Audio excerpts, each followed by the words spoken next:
My 30th Bday turned into my worst nightmare because mother-in-law landed herself in the hospital after eating the cake she cooked for all of us and accused me of trying to poison her, threatening this big lawsuit against me. But it all took a 360 degrees when sister-in-law presented me this special gift she had for me. Mother-in-law would have never expected this. This week marked a major milestone in my life, my 30th birthday. Instead of being the joyful celebration I'd hoped for, it unexpectedly turned into a complete nightmare. Birthdays have always been a big deal to me, a time to feel loved and appreciated by the people closest to me, so I had high expectations for this one, especially since it was such a significant year for me. It all began with my husband and sister-in-law taking charge of planning a party for me. My husband knows how much I adore having a proper birthday celebration with all the bells and whistles. I'm someone who loves being surrounded by friends and family, enjoying the company of loved ones as we laugh, eat and make memories. He's always been attentive to what I enjoy, so I had a little hunch that he might be putting something special together for this occasion. When my birthday finally arrived, my husband surprised me in the most dramatic way. He blindfolded me and told me he was taking me somewhere special. My heart raced with excitement as we drove to this mystery location. The anticipation was almost unbearable. When we got there, he carefully guided me to the spot, and when he removed the blindfold, I was absolutely floored. Standing in front of me was a stunning villa with my entire family and his family waiting to greet me. I was overwhelmed with happiness. My husband had truly outdone himself. It was clear he had poured his heart and soul into making this day special for me. From the venue to the decorations, everything was thoughtfully planned. What really touched me was the cake. He had gone out of his way to get my favorite one from a bakery I absolutely love. At that moment I felt like the luckiest person in the world.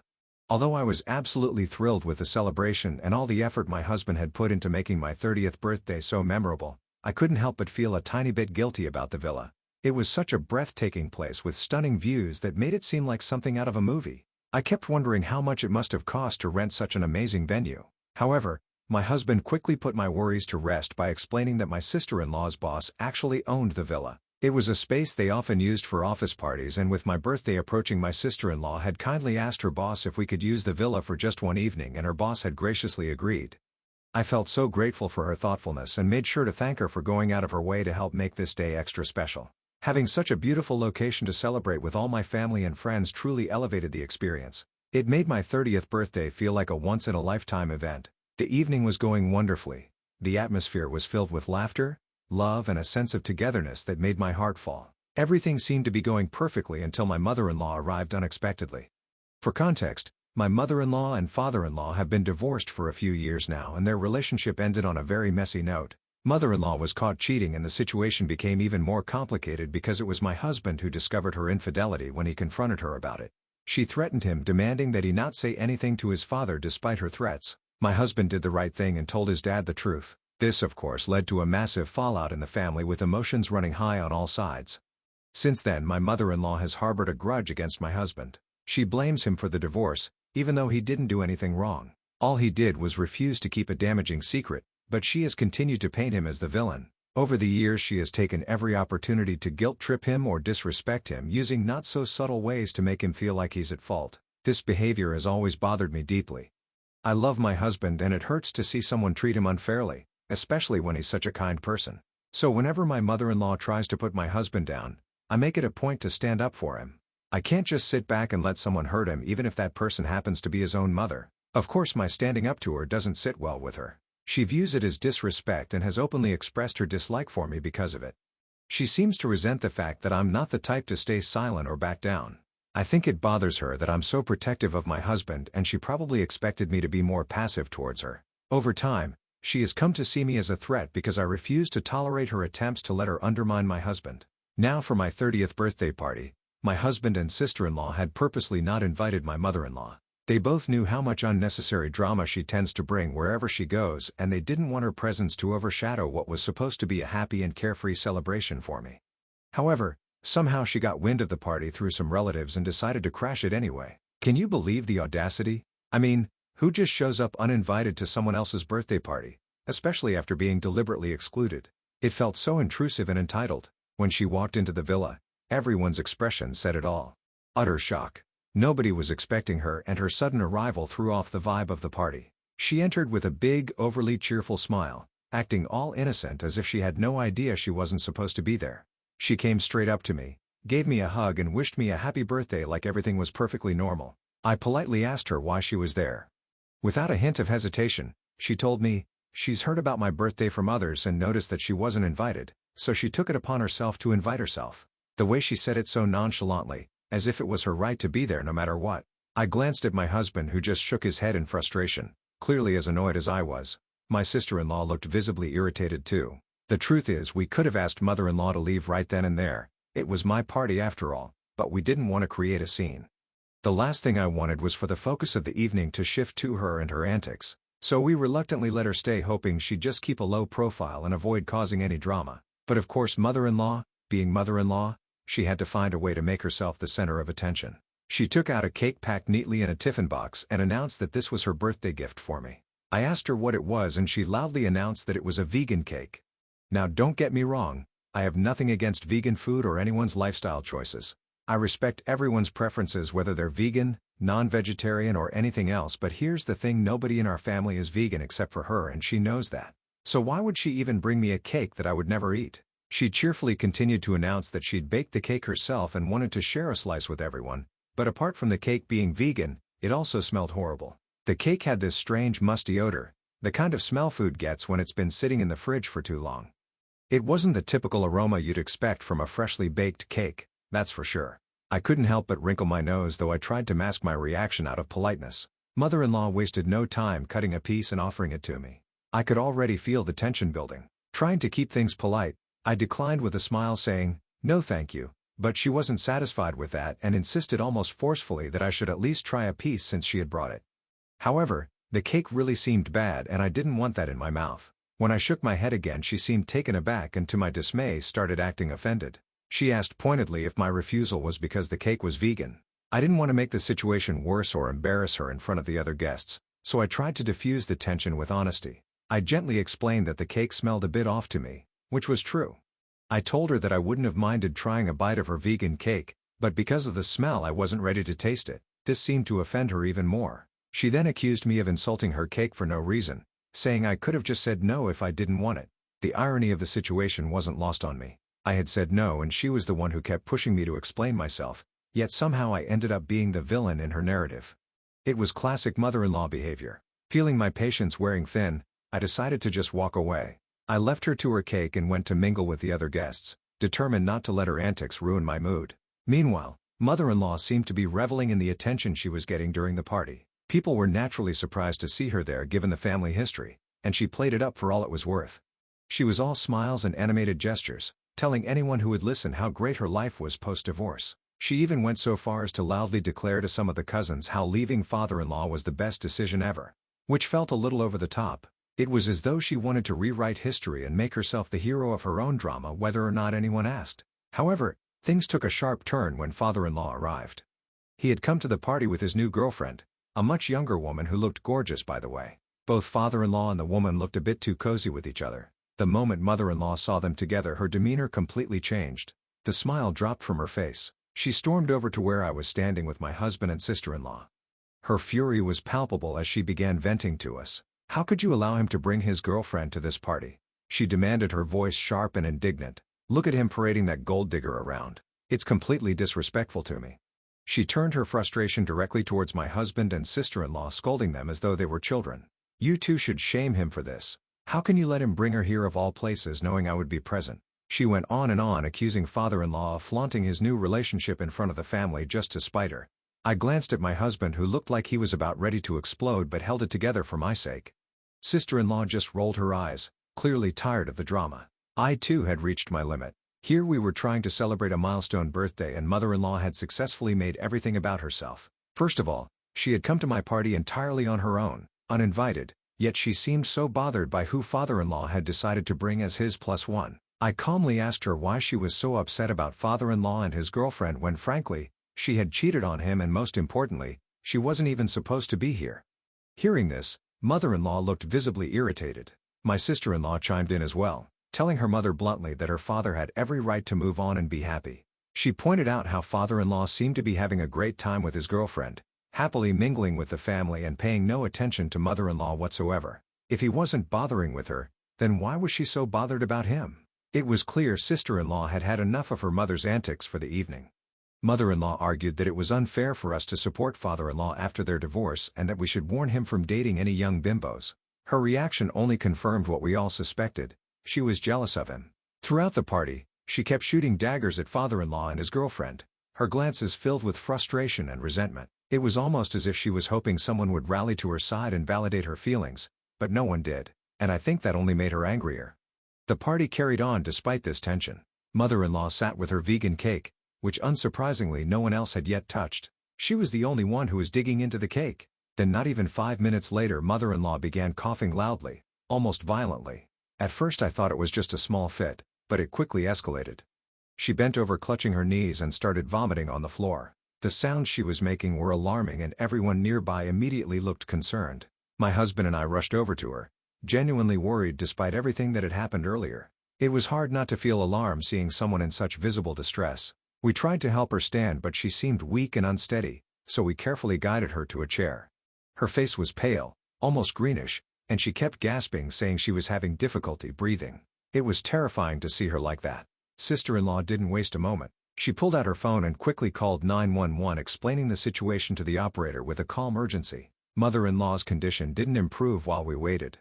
She kept coughing, clutching her chest and struggling to speak. By the time the paramedics arrived, every one of us had gathered around looking worried and confused. Mother-in-law was rushed to the hospital, leaving us all in a state of shock and concern. After that chaotic turn of events, my birthday party was effectively ruined. What was meant to be a joyous milestone celebration had turned into a night of worry and uncertainty. The mood completely shifted and everyone was more concerned about my mother-in-law's condition than anything else.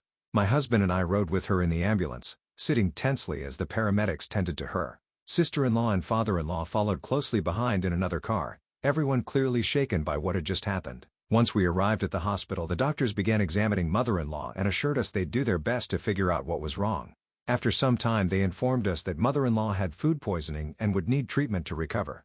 Naturally, they asked what she had eaten prior to falling ill. I fought back to the party and realized mother-in-law hadn't touched any of the food or snacks we had provided since she is vegan. The only thing she'd consumed all evening was her own vegan cake. The doctors asked us what was in the cake, but we had no idea about the ingredients used. They asked us to show them the cake so they could determine exactly what mother-in-law had consumed, as this would help them treat her faster.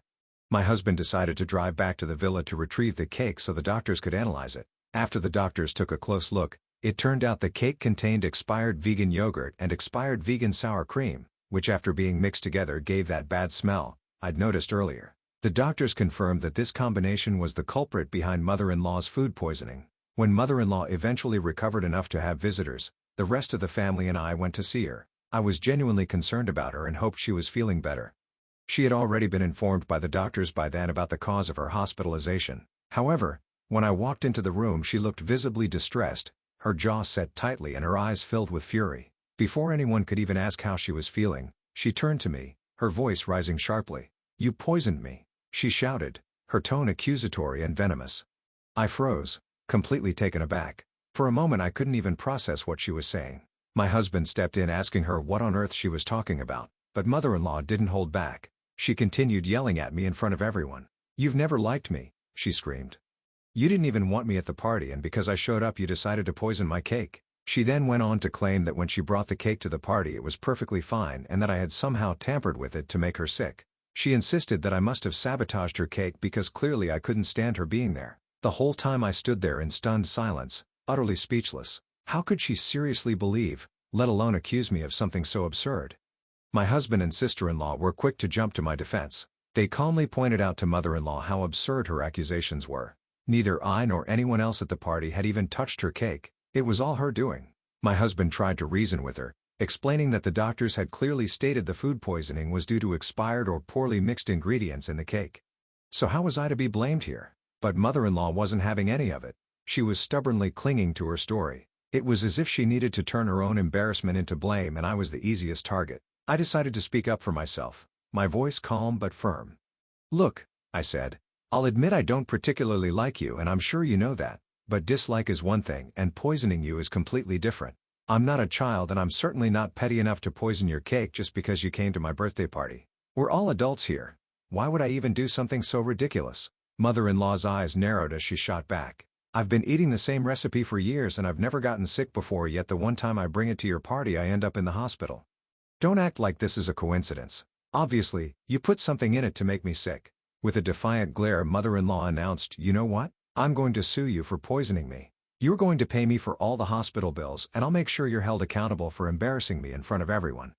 Her tone was filled with venom and it was clear that she wasn't just making an idle threat, she seemed dead set on following through with it. I could feel my blood boil, but I tried to stay composed. My husband, however, was visibly livid. He told her that her threats were baseless and that there was no evidence to support her claims. Sister-in-law chimed in, adding that mother-in-law's accusations were only making herself look bad in front of the family.